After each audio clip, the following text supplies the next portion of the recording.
First 3 నెలలు ఎంతైతే ఇంపార్టెంటో డెలివరీకి లాస్ట్ చివరి నెల ఏదైతుందో అది కూడా అంతే ఇంపార్టెంట్. ఆ టైంలో ఎలాంటి కేర్ తీసుకోవాలి? ఫుడ్ విషయానికి వస్తే ఇంకా టెన్షన్ మొదలైపోతుంది. డెలివరీ టైం దగ్గరకు వస్తుంది అని చెప్పి ఫుడ్ చాలామంది స్కిప్ చేస్తూ ఉంటారు.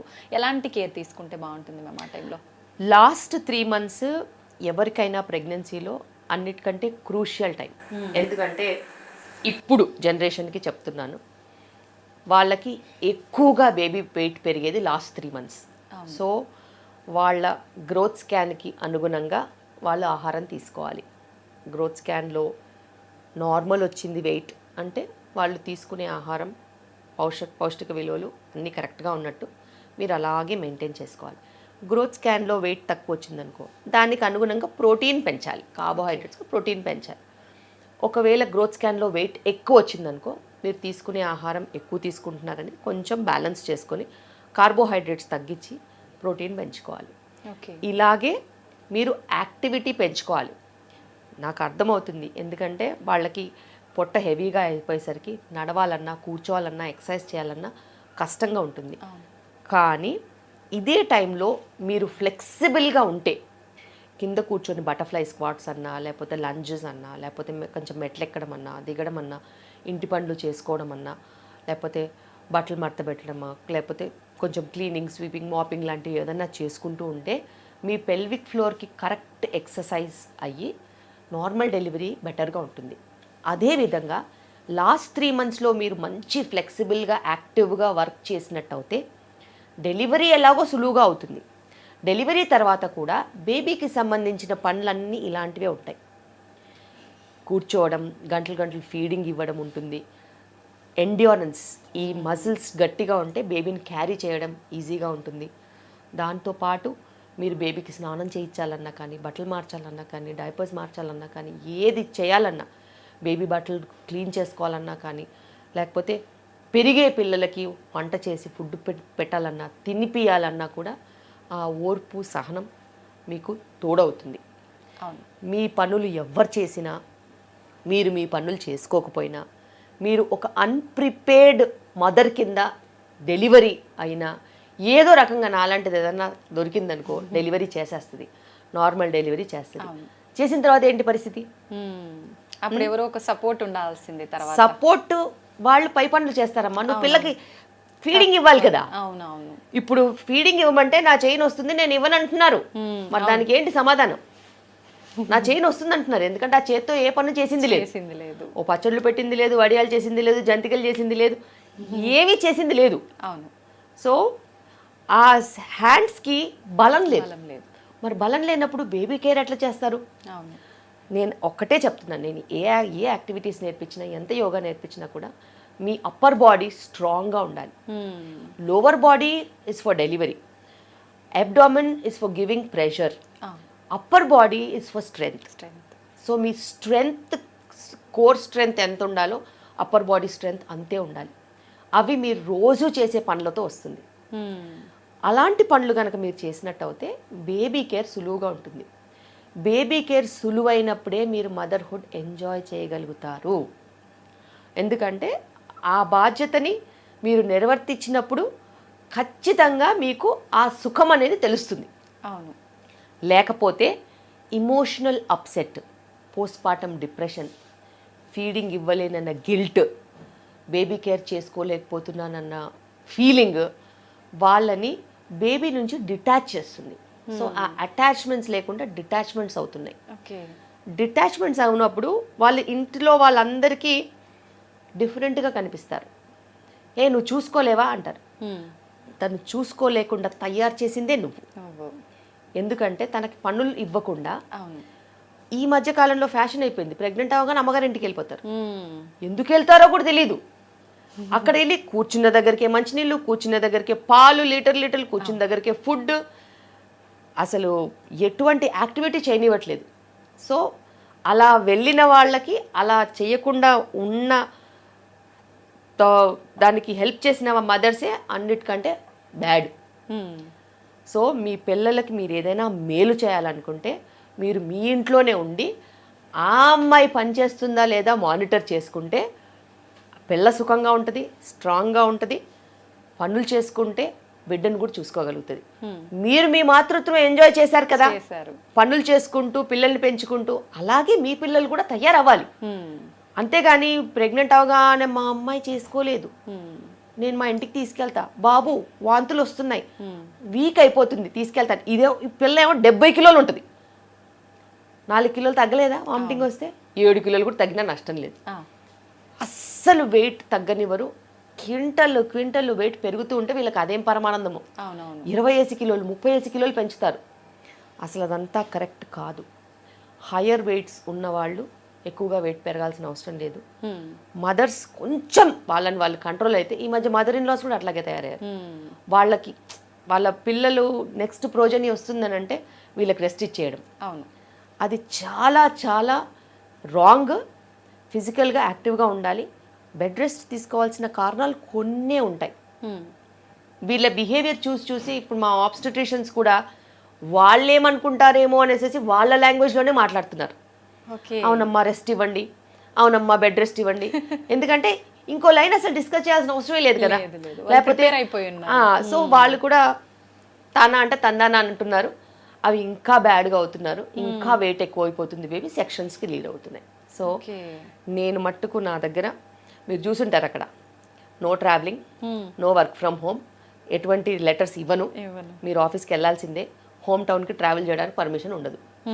సో అలా నేను పెట్టాను. ఎందుకంటే వాళ్ళు వెళ్ళి అనవసరంగా వెయిట్ గెయిన్ అవుతున్నారు, తర్వాత నాకే ప్రాబ్లము, వాళ్ళకి ఫ్యూచర్ ప్రాబ్లం. ఫ్యూచర్ వాళ్ళకి కనిపించదు కదా, కానీ నాకు కనిపిస్తుంది వాళ్ళ ఫ్యూచర్. సో నేను ఎంత వీలైతే అంతగా రెస్ట్రిక్ట్ చేయాలని చూస్తున్నాను. చాలామంది వింటారు, ఎందుకంటే వాళ్ళకి ఒక 15-20 నిమిషాలు మళ్ళీ ఎక్స్ప్లెయిన్ చేస్తే వాళ్ళకి అర్థమవుతుంది. సో పేరెంట్స్ వచ్చిన వాళ్ళకి కూడా నేను అదే చెప్తున్నాను, ప్రేమ ఉండొచ్చమ్మా, కానీ ప్రేమ వేరు, హెల్త్ వేరు. ప్రేమ ఉంటే మీరు డబ్బు రూపాన ఆమెకి ఏదైనా ఇవ్వండి, వస్తువు రూపాన ఏదైనా ఇవ్వండి, అంతేకాని లడ్డూలు, ప్రేమతో సున్నుండ్లు, బెల్లం లడ్లు అలాంటివన్నీ చేసి పంపించొద్దు. పంపిస్తే ఆమె ఆరోగ్యం పాడవుతుంది. ఇప్పుడు ఉన్న పరిస్థితిలో 80% ఉంది డయాబెటీస్ ఇన్ ప్రెగ్నెన్సీ. బికాస్ ఒకప్పుడు అంతా 35-40 కేజీస్తో ప్రెగ్నెంట్ అయ్యేవాళ్ళు. ఇప్పుడు చూపించండి 100లో ఒక్కరు కూడా ఉండట్లేదు అలా. అందరూ 65, 70, 75. ఈ 65 to 75 బ్రాకెట్ ఎక్కువ ఉంది. 75 నుంచి 120 బ్రాకెట్ కూడా 30% ఉన్నారు. 35 నుంచి 45 కేజీస్ బ్రాకెట్ 2% అయ్యారు. ఇప్పుడు నేను నా ప్రాక్టీస్ గురించే చెప్తాను.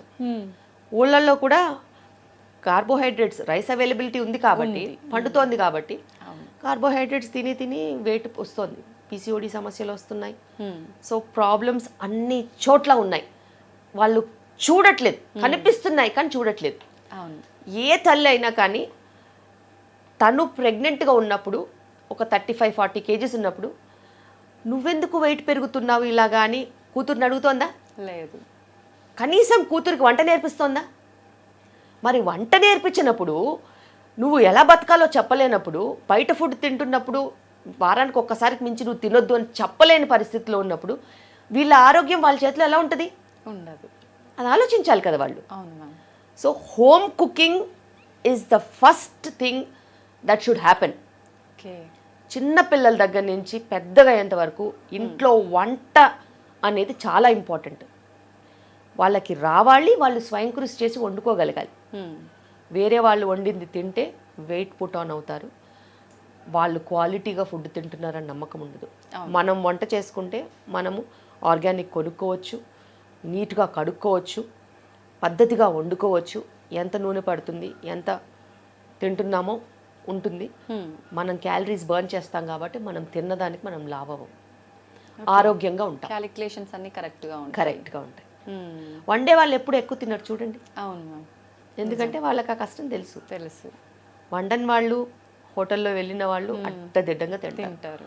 వాళ్ళు లావ్ అవుతారు, స్థూలకాయ సమస్యలతో పాటు వచ్చే బీపీలు, షుగర్లు, కొలెస్ట్రాల్, ఫర్టిలిటీ సమస్యలు, అన్ని ప్రాబ్లమ్స్ ఉంటాయి. కానీ ఇంట్లో పేరెంట్సే చెప్పాలి, ఖచ్చితంగా వాళ్ళని రెస్ట్రిక్షన్లో పెట్టాల్సిందే. మ్యామ్, నార్మల్ డెలివరీ విషయానికి వస్తే వన్స్ ప్రెగ్నెన్సీ కన్ఫర్మ్ అయిన దగ్గర నుంచే మనము ఆ ప్లానింగ్ అనేది ఉండాలంటారా? ఖచ్చితంగా. ఎందుకంటే ప్రెగ్నెన్సీ ప్లాన్ చేసుకున్నప్పటి నుంచి మనకి 8 మంత్సే ఉంటుంది. అవును. ఓకే, ఏదైనా అలవాటు అవ్వాలి అని అంటే అంత టైం పడుతుంది. లేకపోతే దేవుడు అనేవాడు ఓవర్ నైట్ ఇచ్చేయచ్చుగా పిల్లల్ని, చేయొచ్చు. అవును. అంతేగా. ఇప్పుడు 9 months జరిగే గ్రోత్ ఓవర్ నైట్గా కూడా ఇచ్చేయచ్చుగా, ఏముంది అందులో. అంతే. సో అన్ని మంత్స్ ఎందుకు ఇస్తాడు అని అంటే ఒక మనిషి మారడానికి, ఒక బేబీ గ్రో అవ్వడానికి, ఒక మదర్ ఫిజికల్గా మెంటల్గా సెట్ అవ్వడానికి, ఒక ఫ్యామిలీలో ఇది ఇమడడానికి, ఒక ఫాదర్ కింద రెడీ అవ్వడానికి, ఆ జర్నీ అనేది లేకపోతే వేస్ట్. అవును. ఆ జర్నీలో ఎన్నో రకాల అనుభూతులు, ఎన్నో రకాల మంచి చెడులు ఉంటాయి. అవును. ప్రెగ్నెన్సీలో వైఫ్ని ఎలా చూసుకుంటే వైఫ్ జీవితాంతం గుర్తుపెట్టుకుంటుంది. డెలివరీలో నువ్వు వైఫ్కి ఎంత మంచి సపోర్ట్ ఇస్తే నిన్ను జీవితాంతం గుర్తుపెట్టుకుంటుంది. డెలివరీ అయిన తర్వాత వైఫ్కి ఎంత సపోర్ట్ ఇస్తే as a person emotional binding అనేది ఉంటుంది. సో అవన్నీ కూడా మనకి లైఫ్ లాంగ్ ఉండే మెమరీస్. దాన్ని కలిసి చేస్తే ఆ బాండింగ్ అనేది ఫర్దర్గా డెవలప్ అవుతుంది. అవును. సో విడివిడిగా చేస్తే నాకు సంబంధించింది కాదు నీకు సంబంధించిందంటే అది ఎక్కువ రోజులు నిలబడదు. ఖచ్చితంగా రెస్పాన్సిబిలిటీ అనేది ఇద్దరిపైన ఉండాలి. ఖచ్చితంగా. కానీ అబ్బాయిలు చాలా మంది అంత సపోర్ట్గా ఉండరు కదమ్మా. చాలా వరకు ఈ జనరేషన్ ఉంటున్నారు. ఎందుకంటే నేను చూస్తున్నాను కదా, వాళ్ళు చెకప్స్కి వస్తారు, యోగా క్లాసెస్కి వస్తారు, ఓకే, ఈవెంట్స్కి వస్తారు, ట్రైన్ అవుతారు, డెలివరీ టైంలో లేబర్ సపోర్ట్ వస్తారు, ఓకే, నొప్పి ఉన్నప్పుడు కొంచెం మసాజెస్కి హెల్ప్ చేస్తారు, డెలివరీ అయిన తర్వాత బేబీ కేర్కి కూడా హెల్ప్ చేస్తున్నారు, మదర్ రెస్ట్ తీసుకునేలాగా వాళ్ళు కూడా వర్క్ చేసుకుంటూ హెల్ప్ చేస్తున్నారు. సో అలా మార్పు అనేది రావాలి. అవును.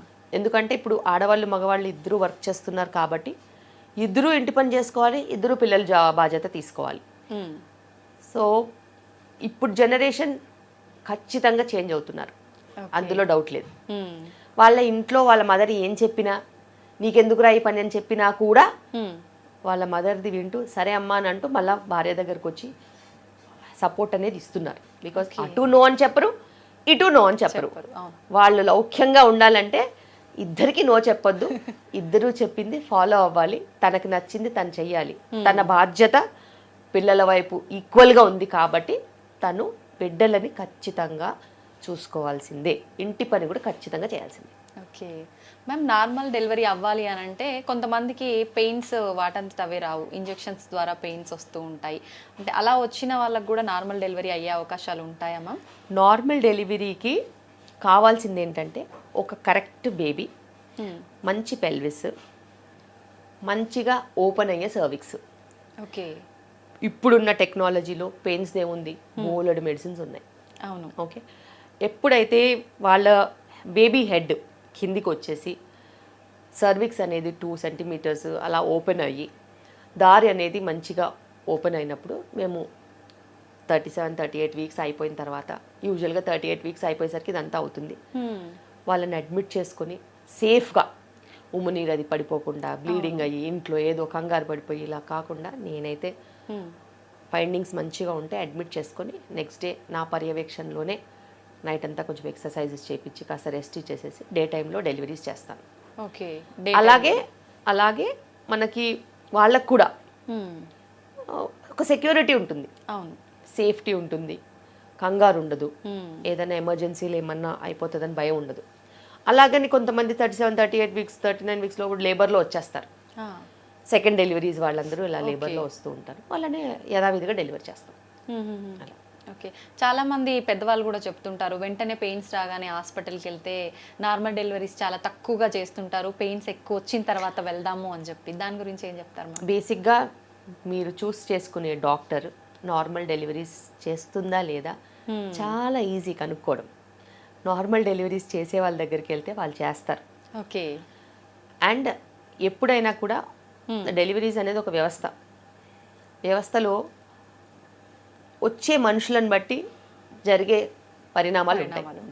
మనుషులు కరెక్ట్గా లేరనుకో ఆ వ్యవస్థలో నార్మల్ అయ్యేవి కూడా అవ్వవు. మనుషులు కరెక్ట్గా వచ్చారనుకో వ్యవస్థలో అలాగే డెలివరీ రేట్ మేనేజ్ అవుతుంది. సో అంతమందిలో ఒక్కరు భయపడినా చాలు, ఆ భయపడిన వాళ్ళ డ్యూటీలో అన్ని సెక్షన్స్ అవ్వడానికి. సో అలా కాకుండా ఒకరికి మీరు బాధ్యత ఇచ్చారనుకో, వాళ్ళే మీకు పర్యవేక్షిస్తారు.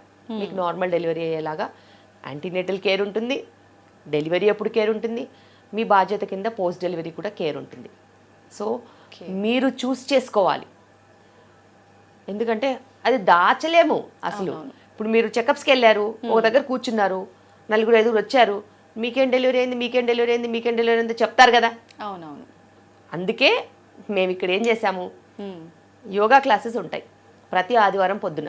ఓకే, మీరందరూ యోగా క్లాసెస్కి రావచ్చు ఫ్రీ. ఒక వారం యోగా ఉంటుంది, ఒక వారం జుంబా ఉంటుంది, ఒక వారం మ్యూజిక్ థెరపీ, అట్లా ఏవో అన్నీ నడుస్తూ ఉంటాయి. ఓకే, అలా 30, 40, 50, 60 మంది ప్రెగ్నెంట్ కపుల్స్ వస్తారు, వాళ్ళు మాట్లాడుకుంటారు. గ్రూప్స్ పెట్టాం, వాట్సాప్ గ్రూప్స్ ఉంటాయి. నా పేషెంట్స్ అందరూ వాట్సాప్ గ్రూప్లో ఉంటారు. వాళ్ళు కరెక్ట్గా మాట్లాడుకుంటారు. దాచుకోవడం ఏముండదు, దాపరికాలు ఏముండవు. ఎవరు డెలివరీ అయితే వాళ్ళు స్టోరీ పెడతారు. ఎవరు డెలివరీ ఎలా అయిందో వాళ్ళు పెడతారు. వాళ్ళందరూ గ్రూప్గా ఉంటారు కాబట్టి వాళ్ళు మాట్లాడుకుంటారు. వాళ్ళ ముందు వీళ్ళు నార్మల్ డెలివరీ అయితే వీళ్ళకి కూడా మేము అవుతామని ధైర్యం ఉంటుంది. సో అలా ఒకవేళ సెక్షన్ అవుతే ఎందుకేందో తెలిసిపోద్ది కదా, తెలుస్తుంది రీజన్. ఇది ఒక రీజన్ వల్ల అయింది, నాకు ఆ రీజన్ లేదు. సో అలా మనము ట్రాన్స్పరెన్సీ మెయింటైన్ చేసామనుకో, అసలు మనకి హెడేక్ ఉండదు, వాళ్ళకి ఏమవుతుందో అని భయం ఉండదు. అందరూ మంచిగా డెలివరీలు అవుతూ ఉంటే వాళ్ళు మేము అడ్మిట్ అయ్యాం కదా, ఇంక రేపటికి ఈ టైంలో డెలివరీ అయిపోతామని వాళ్ళు పక్కాగా ధైర్యంగా ఉంటారు అంతే. ఓకే మ్యామ్, చాలామంది ప్రెగ్నెంట్ లేడీస్ మెంటల్గా ఫ్యామిలీ ఇష్యూస్ వల్ల కానివ్వండి, ఇంకేదైనా సరే డిప్రెషన్లో ఉంటుంటారు. ఆ ఎఫెక్ట్ అనేది పుట్టబోయే బేబీ పైన పడుతుందంటారా మ్యామ్? డెఫినెట్గా. బేబీ అనేది మీ పరిస్థితులకి అతీతంగా పెరగదు. మీ పరిస్థితి ఎలా ఉంటుందో బేబీ మీద అదే ప్రభావం ఉంటుంది. మీరు అన్యోన్యంగా మంచిగా ఒక మంచి కుటుంబ వ్యవస్థలో గనక అలా పెరిగితే బేబీస్ కూడా అంతే ప్రశాంతంగా అంతే మంచిగా ఉంటారు. మీరు కూడా కొట్లాట్లు, కలహాలు, గొడవలు, మనస్తాపాలు, మనస్పర్ధలతో పెరిగితే బేబీకి కూడా అలాంటి యాటిట్యూడ్ అనేది డెవలప్ అయ్యే ఛాన్స్ ఉంటుంది. ఎందుకంటే మన పూర్వకాలం నుంచి తెలుసు, గర్భిణీ స్త్రీ చుట్టుపక్కల ఏమవుతుందో అదే గర్భంలో ఉన్న శిశువుకి వెళ్తుందని. అందుకే మంచి చూడాలి, మంచి వినాలి, మంచి మాట్లాడాలి, మంచి ఆలోచించాలి, మంచి చదవాలి, మంచి రాయాలి. ఈ మంచి అనేది చాలా ఇంపార్టెంట్. ఓకే, ఇప్పుడు ఏమవుతుందంటే హస్బెండ్ వైఫ్ని ఒక జత కింద కలిసి ఉండనివ్వట్లేదు. ఒక పక్క తల్లిగారు రమ్మంటారు, ఒక పక్క కష్టపడి పనిచేయకని చెప్తారు, ఒక పక్క అత్తగారు వాళ్ళేమో ఇప్పుడే ఎందుకు పని చేయండి అని చెప్తారు. దాంట్లో మొగుడు పిల్లలు కొట్టుకుంటూ ఉంటారు. ఇది ఎంత కరెక్ట్ కాదు అసలు. వ్యవస్థ అనేది ఏంటి, ప్రెగ్నెన్సీ, ఇద్దరూ ప్రెగ్నెంట్, ఆమె ఒక్కతే ప్రెగ్నెంట్ కాదు, ఇద్దరూ ప్రెగ్నెంట్, ఇద్దరికి బాధ్యతలు రావాలి. వాళ్ళు కలిసి ఉంటారు, కలిసి మెలిసి ముందుకెళ్తారు, కలిసి ప్రెగ్నెన్సీని చూసుకుంటారు, బేబీని కూడా కలిసే చూసుకుంటారు. మీరు మధ్యలో వెళ్ళి వాళ్ళకి కలహాలు తీసుకురావద్దు. అలా ఎంతోమంది వాళ్ళ మదర్ రమ్మంటుంది, వీళ్ళ మదర్ వద్దంటుంది. అసలు మదర్లు ఎవరు, వీళ్ళే పేరెంట్స్ అవ్వబోతున్నారు. ఇండివిజువల్గా వీళ్ళకి డిసిషన్ మేకింగ్ ఉండాలి. సో అలా ఒక మనస్తర్పలు వచ్చిన తర్వాత ఒకసారి గొడవలు అయిన తర్వాత మళ్ళీ అదే టాపిక్ డిస్కషన్ అవుతూ ఉంటుంది రిపీటెడ్గా. అదేమన్నా ఒక 1 వీక్ అయితే ఆగడానికి లేదు, 8 మంత్స్ ఉంది. 8 మంత్స్లో ఎన్ని డిస్కషన్స్ అవుతాయి ఇలాంటివి. సో కలహాలు రాకుండా ఉండాలంటే మూడో వ్యక్తిని రిలేషన్షిప్లోకి తీసుకురావద్దు. మీరిద్దరూ డిసైడ్ చేసుకొని మీకు ఏది బెస్టో మీరు అది చెయ్యాలి. ప్రెగ్నెన్సీని ఒక మంచి అనుభూతి కింద ఇద్దరు టుగెదర్ గనక ముందుకు వెళ్ళినట్టు అయితే ఇద్దరికి మంచి మంచి మెమరీస్ ఉంటాయి. కలిసి హెల్ప్ చేసుకుంటే రెడీ అయ్యి ఫొటోస్ దిగొచ్చు, కలిసి వాకింగ్కి వెళ్ళొచ్చు, వంట చేసుకోవచ్చు, ఒకరికొకరు ఫుడ్ తినిపించుకోవచ్చు, బేబీతో మాట్లాడవచ్చు, బేబీకి ఒక బుక్ రాయొచ్చు. ఇలా చెప్పుకుంటూ పోతే 1,00,000 ఉన్నాయి.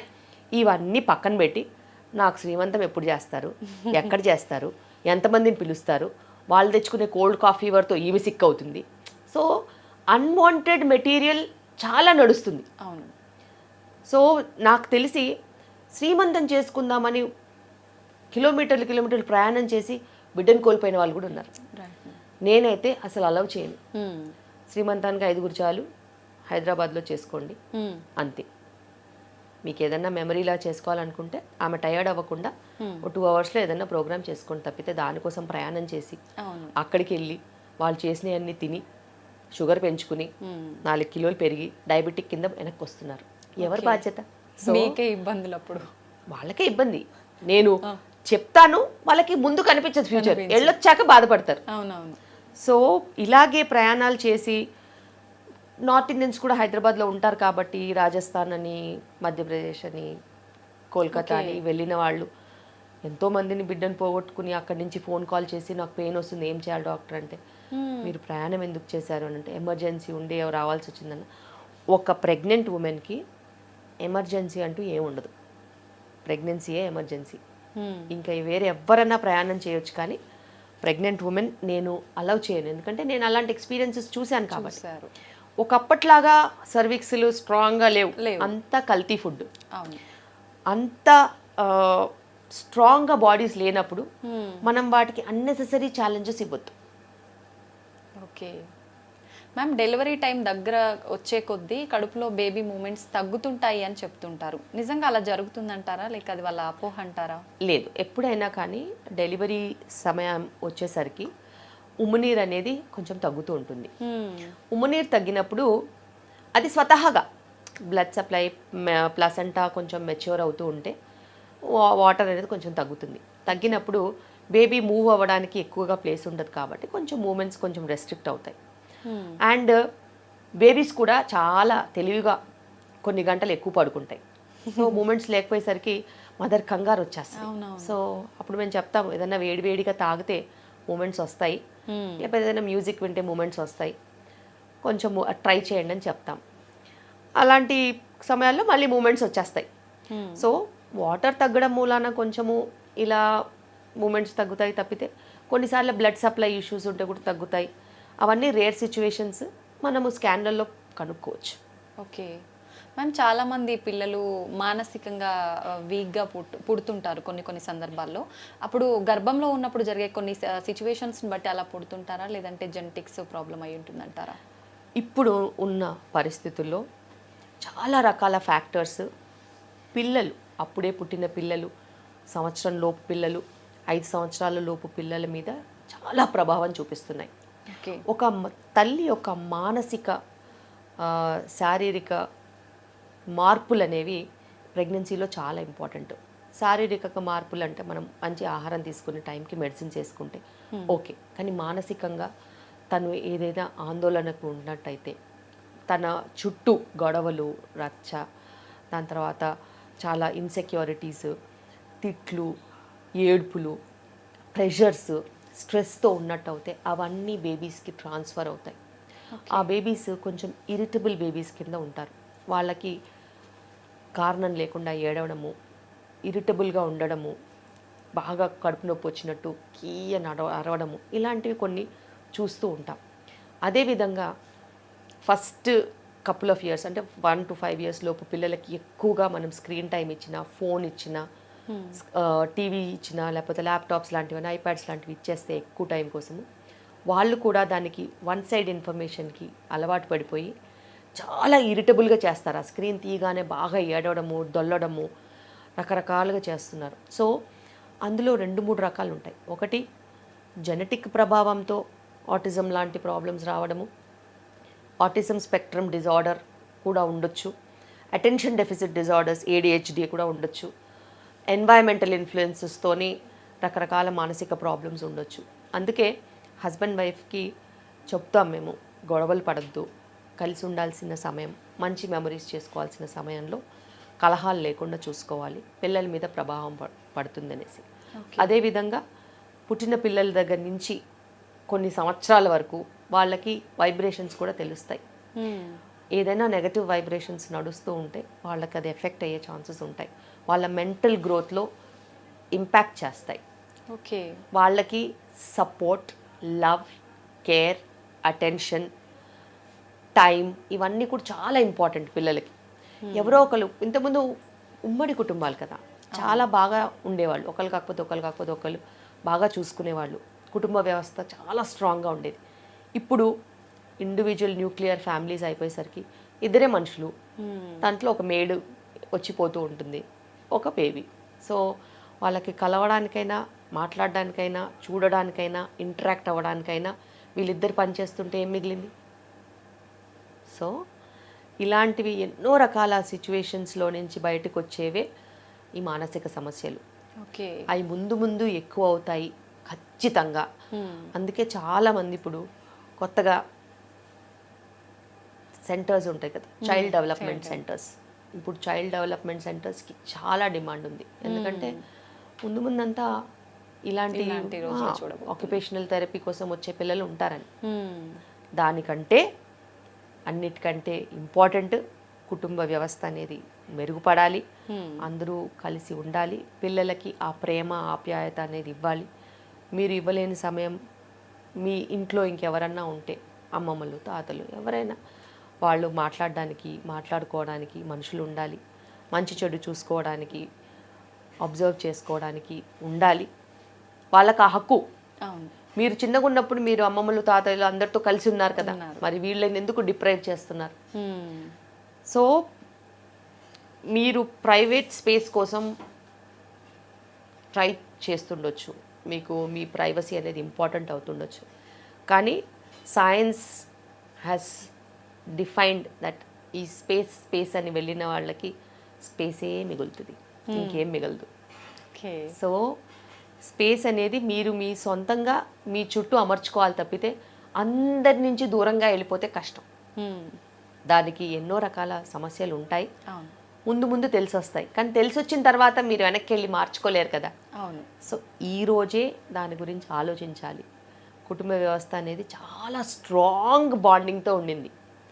చిన్న చిన్న రీజన్స్, ప్రైవసీ లేదనో అదో ఏదో అనుకుని దాన్ని పోగొట్టుకోవద్దు. ఎందుకంటే దానివల్ల నష్టం మీకు లేకపోతుండొచ్చు, మీ పిల్లలకైతే ఉంటుంది. నిజం మేడం, చాలా కరెక్ట్గా చెప్పారు. ఇప్పుడు ఈ మధ్యకాలంలో మొత్తం అసలు మీరు అన్నట్టుగా ఇద్దరే పెద్దవాళ్ళు ఉన్న ఫ్యామిలీస్ చాలా తక్కువ. ఉన్న వాళ్ళని తీసుకెళ్ళి ఓల్డేజ్ హోముల్లో పడేయటం ఇలాంటివి చూస్తున్నాం. మ్యామ్, నార్మల్ డెలివరీ విషయానికి వస్తే ఐవీఎఫ్, ఐయుఏ పద్ధతిలో ప్రెగ్నెన్సీ వచ్చిన వాళ్ళకు కూడా సాధ్యపడుతుందంటారా? ఖచ్చితంగా. నా దగ్గరకు వచ్చిన వాళ్ళు ఎవరైనా కూడా మెయిన్ స్ట్రీమ్ ఆబ్స్టెట్రిక్స్లో వెళ్ళిపోతారు. వాళ్ళకి రిస్క్ ఫ్యాక్టర్స్ ఉంటే వాళ్ళు హై రిస్క్ ప్రెగ్నెన్సీ మెడికేషన్స్ మీద ఉంటారు.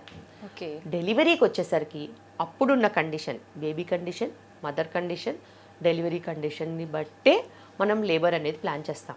వాళ్ళు ఐవీఎఫ్ అని సెక్షన్ చేసే హ్యాబిట్ మాకు లేదు. అండ్ మా దగ్గర ఐవీఎఫ్ చేసుకుని వచ్చిన వాళ్ళు నార్మల్ వాళ్ళకంటే ఫాస్ట్గా డెలివరీ అవుతారు. 3 hours ముందు డెలివరీ అవుతారు వీళ్ళే. ఎస్. ఐవీఎఫ్ చేసుకునే వాళ్ళకి, ఒక నార్మల్గా ప్రెగ్నెన్సీ అయిన వాళ్ళకి, ఐయుఐతో ప్రెగ్నెన్సీ వచ్చిన వాళ్ళకి ముగ్గురికి సేమ్ టైంలో లేబర్ మనం స్టార్ట్ చేసినట్టు అవుతే ఐవీఎఫ్ వాళ్ళు 3 hours ముందు అవుతారు. దాని తర్వాత ఐయుఐ వాళ్ళు అవుతారు. దాని తర్వాత నార్మల్గా కన్సీవ్ అయిన వాళ్ళు అవుతారు. ఓకే. కానీ ముగ్గురికి సేమ్ అవకాశం ఉంటుంది నార్మల్ డెలివరీ అవ్వడానికి.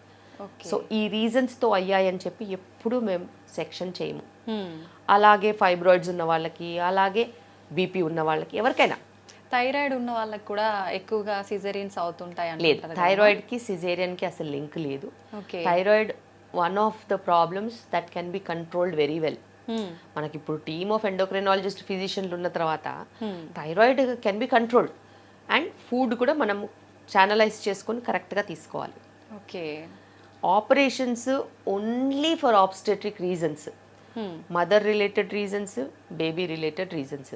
Baby related reasons heart beat down అవ్వడము, బేబీ మోషన్ పాస్ చేయడము, లేకపోతే బేబీకి ఏదైనా బయటికి రావడానికి బేబీ చాలా పెద్దగా ఉండడం, ఇవే రీజన్స్. ఇంకా వేరే ఇంకేమన్నా రీజన్స్ ఉంటే ఉంటాయి. మదర్ సైడ్ ప్లసంటా మొత్తం కిందికి ఉండడం, పెల్విస్ నేరోగా ఉండడం, బిగ్ బేబీ స్మాల్ పెల్విస్, లేకపోతే బాగా నేరోగా ఉన్న పెల్విస్ ఉండడం, మాయ మొత్తం అడ్డుగా ఉండడం, ఇవి మదర్ సైడ్ రీజన్స్. సో ఇలాగా ఏదైనా హై కార్డియాక్ అబ్నార్మాలిటీ ఉన్న మదర్స్ ఏమన్నా ఉంటే వాళ్ళకి లేబర్ లోడ్ తట్టుకోకపోవడం, అలాంటివి ఏమన్నా ఉంటే సెక్షన్ చేయాల్సిన అవసరం వస్తుంది. లేకపోతే ట్రిప్లెట్స్ లాంటివి ఏదన్నా ఉంటే తప్పితే, ట్విన్స్ కూడా ఒక బేబీ హెడ్ డౌన్ ఉంటే నార్మల్ అవుతుంది, ఆ ప్రాబ్లం లేదు. సో ఇలా కొన్ని స్పెసిఫిక్ రీజన్స్ తప్పితే మనము వేరే ఏమీ రీజన్స్ ఉండవు. ఓకే. ఒకప్పటి కాలంలో అయితే ట్విన్స్ అయినా కూడా ఖచ్చితంగా నార్మల్ డెలివరీ అంటే వాళ్ళకి తెలిసేది కాదు కదా. ఇప్పుడు తెలిసి భయం ఇండ్యూస్ చేసి ముందు నుంచే పెడుతున్నారు. ఓకే. ఓకే. సో ఆ భయంతోనే సగం టైమ్స్ గ్రో అవ్వట్లేదు. అవునవును. ఇప్పుడు బిడ్డ ఇద్దరు బిడ్డలు ఉన్నా కానీ ప్రెగ్నెన్సీ గ్రో అయ్యే ఛాన్సెస్ ఉన్నాయి. మనం తీసుకోవాల్సిన జాగ్రత్తలు తీసుకునే టైంకి తీసుకోవాలంతే. ఓకే. అలా. సో నేను దెబ్బతిన్నాను కాబట్టి నేను ట్విన్స్ వాళ్ళకి ప్రత్యేకంగా కొంచెం కేర్ ఎక్కువ తీసుకొని వాళ్ళకి ఎక్కువగా ఎన్ఫోర్స్ చేసి మానిటర్ చేసుకుని వాళ్ళకి నార్మల్ డెలివరీ అవకాశం ఉంటే కూడా నేను నార్మల్ డెలివరీస్ చేస్తాను. ఓకే. మ్యామ్, ప్రెగ్నెన్సీ అనగానే చాలా రకాల మూడ్ స్వింగ్స్ ఉంటుంటాయి. ట్విన్స్ విషయానికి వస్తే ఫుడ్ కానీ ప్రతి ఒక్కటి కూడా ఎక్కువ తీసుకోవాల్సి ఉంటుందా అనే ఒక సందేహం చాలా మందిలో ఉంటుంది. ఎలా ఉంటుంది వీళ్ళకి వాళ్ళకి డిఫరెన్స్ అని? ఎలా ఉంటుంది మ్యామ్? బేసిక్గా ఒక పాతకాలంలో ఆడవాళ్ళు బేసిక్గా వంట అదంతా చేసి ఇంటి పని అదంతా చేసి మగవాళ్ళందరూ తిన్నాక మిగిలిపోయిన ఫుడ్ తినేవాళ్ళు. సో వాళ్ళకి న్యూట్రిషన్ అనేది ఉండేది కాదు. ఓకే. అండ్ ఇంట్లో అందరికన్నా లాస్ట్గా తినేవాళ్ళు. ఫస్ట్ తినే ప్రెగ్నెంట్ ఉన్నా కూడా ఫస్ట్ తినే క్వశ్చనే లేదు లాస్ట్. ప్రీవియస్ కొన్ని జనరేషన్స్ చూసినట్టయితే మీ మదర్ వాళ్ళకి కూడా అదే పరిస్థితి ఉంది. కానీ ఇప్పుడు అలా కాదు. ఇప్పుడు మీరు వంట చేసుకోవచ్చు, మీ చాయిస్ ఆఫ్ ఫుడ్ మీరు తినొచ్చు, మీరు డాక్టర్ చెప్పింది తినొచ్చు, మీరు అందరికన్నా ముందు తినొచ్చు. సో ఫుడ్ అసలు క్రైటీరియానే కాదు నా పేషెంట్స్కి వచ్చేసరికి. ఇప్పుడు పల్లెటూర్లలో కూడా ప్రెగ్నెన్సీ అని అంటే వాళ్ళకి కొంచెం స్పెషల్గా చూసుకోవడం, పెట్టడం, ఫుడ్ సర్వ్ చేయడం, ఆ ప్రయారిటీ ఇవ్వడం అనేది చేస్తున్నారు. అవును. కానీ వాళ్ళు ఒక్కటి గుర్తుపెట్టుకోవాలి ఏంటంటే ప్రెగ్నెన్సీలో 300 క్యాలరీస్ కంటే బేబీకి ఎక్స్ట్రా అవసరం లేదు. ఓకే. సో అట్లా 2 బేబీస్ అనుకున్నా కానీ 600 క్యాలరీస్ కంటే ఎక్కువ లేదు. ఇప్పుడు తినడమే 3000 క్యాలరీలు పైన తింటున్నారు. నిజం. పని మట్టుకు 1000 క్యాలరీస్ కూడా వర్క్ బర్న్ చేసే పని చేయట్లేదు. లేదు. అవును. సో ఈ లెక్క అండర్ న్యూట్రిషన్ క్వశ్చన్ లేదు, రైట్ న్యూట్రిషన్ ప్రశ్న అనేది ఉంటుంది. ఓకే. మంచి ప్రోటీన్ తీసుకోవాలి, కార్బోహైడ్రేట్స్ కూడా కాంప్లెక్స్ కార్బ్ తీసుకుని వైటమిన్స్ న్యూట్రిషన్ ఉన్న ఫ్రెష్ ఫుడ్ తీసుకుంటే బాగుంటుంది. ఓకే. అండ్ ఈ పచ్చళ్ళతో అన్నం తినడాలు ఇలాంటివి ఎక్కువ చేయొద్దు. Because nutritionally 0 calories. జ్యూసులు తాగేయడాలు వీటి వల్ల ఎటువంటి లాభం ఉండదు. ఒక ఫ్రూట్లో ఉన్న లాభము ఎప్పుడూ జ్యూస్లో రాదు. So pregnant women stop drinking juices. So ఇది చాలా చాలా ఇంపార్టెంట్. పీనట్స్లో ఉన్న వాల్యూ న్యూట్రిషన్ ఆల్మండ్స్లో కూడా సేమ్ ఉంటుంది. So almonds, walnuts, cashew nuts ఇవన్నీ తినాల్సిన అవసరం లేదు. ఉత్త పల్లీల్లో కూడా అంతకన్నా ఎక్కువ బలం ఉంటుంది. సో ప్రిఫరెన్షియల్ ట్రీట్మెంట్ అవసరం లేదు. బేసిక్గా ఉన్న దాంట్లోనే మనం శుభ్రంగా తినొచ్చు. అండ్ ట్విన్స్ కూడా అబ్బోమంటూ న్యూట్రిషన్ ఏమి అక్కర్లేదు. కానీ హెవీనెస్ ఉంటుంది కాబట్టి వాల్యూమ్ ఆఫ్ ఫుడ్ ఒకేసారి పోదు. సో స్మాల్ క్వాంటిటీస్ ఓపిక్గా కొంచెం ఫ్రీక్వెంట్గా తీసుకోవాలి. ఓకే. మెడికల్ కేర్ చాలా ఇంపార్టెంట్ ట్విన్స్లో ఉంటుంది. ఓకే. డెలివరీ విషయానికి వస్తే వాళ్ళకు వీళ్ళకు అంటే సేమ్ ఇబ్బందులే ఉంటాయా మ్యామ్? ఎప్పుడైనా కానీ డెలివరీ అనేది డెలివరీ అయిన తర్వాత కొన్ని కాంప్లికేషన్స్ ఉంటాయి. లేబర్కి ముందు, లేబర్ అండ్ డెలివరీ అయిన తర్వాత. లేబర్కి ముందు ఏంటి, స్థూలకాయ సమస్యలు ఉన్న వాళ్ళకి బీపీ, షుగర్లు ఉండి ప్రీటర్మ్ డెలివరీస్ కానీ, ఇన్ఫెక్షన్స్ ఉన్న వాళ్ళకి ప్రీటర్మ్ డెలివరీస్ కానీ, ఇలా అవి కొన్ని సమస్యలు. లేబర్లో ఉన్నప్పుడు నార్మల్ బేబీస్ నార్మల్గా అవడము, బిగ్ బేబీస్ కొంచెం టైం పట్టడము అలా ఉంటుంది. డెలివరీ అయిపోయిన తర్వాత బిగ్ బేబీస్ డెలివరీ అవుతే మదర్కి రక్తస్రావం ఎక్కువ అవ్వడము, పీపీహెచ్ లాంటి సమస్యలు, లాక్టేషన్కి కొంచెం ఎక్కువ డిమాండ్ ఉంటుంది, తక్కువ సప్లై ఉంటుంది, అలాంటి సమస్యలు, లాచింగ్ ఇష్యూస్, ఇలా ప్రీటర్మ్ డెలివరీస్ అయిన వాళ్ళకి ఫీడింగ్ ఇమీడియట్గా రాదు, బ్రెస్ట్ మిల్క్ ఎక్స్ప్రెస్ చేసి ఇవ్వాలి, ఫీడింగ్ ట్రైనింగ్ ఉంటుంది, దాని తర్వాత లాచింగ్ ట్రైనింగ్ ఉంటుంది. సో ఏ స్టేజ్లో ఏ ఫేజ్లో ఉన్న ప్రాబ్లమ్స్ ఆ ఫేజ్లో ఉంటాయి. దాన్ని మనము పద్ధతిగా నేర్చుకుని మన లైఫ్ స్టైల్లో ఇముడ్చుకుని ముందుకెళ్ళాలి. ఓకే. డెలివరీ అయిన ఫస్ట్ వీక్లో తల్లి ఎలాంటి కేర్ తీసుకోవాలి ma'am? First of all delivery అయిన తర్వాత తను బేబీని హ్యాండిల్ చేయగలగాలి, ఫిజికలీ, మెంటలీ ఆల్సో. బేబీస్ ఒకసారి ఎక్కువ ఏడుస్తారు, ఒకసారి పడుకుంటారు, ఒకసారి లేవరు, ఒకసారి ఏడుస్తూనే ఉంటారు, ఒకసారి మోషన్ 10 times వెళ్తారు, అసలు వారం రోజుల వరకు మోషన్కి వెళ్ళరు. సో మెంటల్గా మదర్ స్ట్రాంగ్గా ఉండాలి. ఎందుకంటే బేబీస్ ట్రైన్ అవుతారు. కానీ ఇప్పుడు బేబీస్ ఏం చేస్తున్నాయి, చాలా ఇంటెలిజెంట్ బేబీస్ మదర్ని ట్రైన్ చేస్తున్నాయి. నేను నిన్ను ల్యాచ్ చేయను, నువ్వు నాకు టాప్ ఫీడ్ ఇచ్చేయి, నువ్వు నాకు నోట్లో అలా పోసేయాలంతే, బాటిల్ పెట్టే సప్ప సప్ప సప్ప సప్ప లాగేస్తాయి. లాగేస్తాయి. ఫీడింగ్ తీసుకోమనండి, ల్యాచ్ కూడా చేయవు, ఇలా తిప్పేస్తాయి. సో మీరు మీ బేబీస్ని ట్రైన్ చేయాలి, మీ బేబీస్ మిమ్మల్ని కాదు. అండ్ మెంటల్గా స్ట్రాంగ్గా ఉండాలి. ఎందుకంటే ఫీడింగ్ ఈజ్ న్యూ కాబట్టి, మీరు లర్నింగ్ ఫేజ్లో ఉన్నారు కాబట్టి మీరు కొన్ని నేర్చుకోవాలి. బేబీకి కూడా కొంచెం కంఫర్ట్ ఇవ్వాలి, ఆ పొజిషనింగ్ అదంతా అర్థం అవ్వాలి. లాక్టేషన్ సపోర్ట్ తీసుకోవచ్చు కావాలనుకుంటే. నేర్చుకుంటూ ఉంటే మీరు అలవాటు అవుతారు. అమ్మో నొప్పి, అమ్మో అలసట, అమ్మో చేయి నొప్పి ఇలాంటివి ఏవి దరిదాపుల్లో రానివ్వద్దు. నేను చేయగలుగుతాను, నా వల్ల అవుతుంది, నా బేబీ నాకు చాలా ఇంపార్టెంట్, నేను బేబీ కోసం ఏమైనా చేస్తాను, నా బేబీ నా కోసము అకామిడేట్ అవుతుంది, ఇద్దరం సుఖంగా నెక్స్ట్ ఫ్యూ మంత్స్ మా జర్నీ మేము ముందుకు తీసుకెళ్తాం. ఇలాంటి వర్డ్సే ఆలోచించాలి. నా వల్ల అవ్వట్లేదు, బేబీ తాగట్లేదు అంటే బేబీ తాగదు. సో ఆ negative vibes, okay, so anything negative చెప్పొద్దు. ఆల్వేస్ పాజిటివ్ చెప్తే బేబీ అలాగే ట్రైన్ అవుతుంది. అండ్ బేబీ మనం ఏం చెప్పినా అర్థం చేసుకోగలుగుతుంది. బికాస్ బేబీ మీ వాయిస్ రికగ్నైజ్ చేస్తుంది, బేబీ మీ ఇమోషన్స్ రికగ్నైజ్ చేస్తుంది, బేబీ మీ ఫీల్ రికగ్నైజ్ చేస్తుంది, బేబీ మీ టచ్ రికగ్నైజ్ చేస్తుంది. So they are very intelligent and they know everything. So అలాంటప్పుడు నువ్వు పాజిటివ్ ఇమోషన్స్ ఇస్తే బేబీ నీకు అనుగుణంగా ట్రైన్ అవుతుంది. బేబీస్ ఏం చేస్తున్నాయంటే బేబీ కంఫర్ట్ కోసం, వాటికి మంచి చెడులు తెలియదు, బేబీ కంఫర్ట్ కోసము, బేబీ తన లైఫ్ తను బతకడం కోసము, తన లైఫ్ తను ఆ సర్వైవింగ్ ఇన్స్టింక్ట్ అంట కదా, దానికోసము ఫాస్ట్గా వచ్చే మిల్క్ని ప్రిఫర్ చేస్తుంది, త్వరగా ఇచ్చే మిల్క్ని ప్రిఫర్ చేస్తుంది. కానీ అది తనకు తెలియదు కదా. మనం మంచిగా ట్రైన్ చేసుకోవాలి.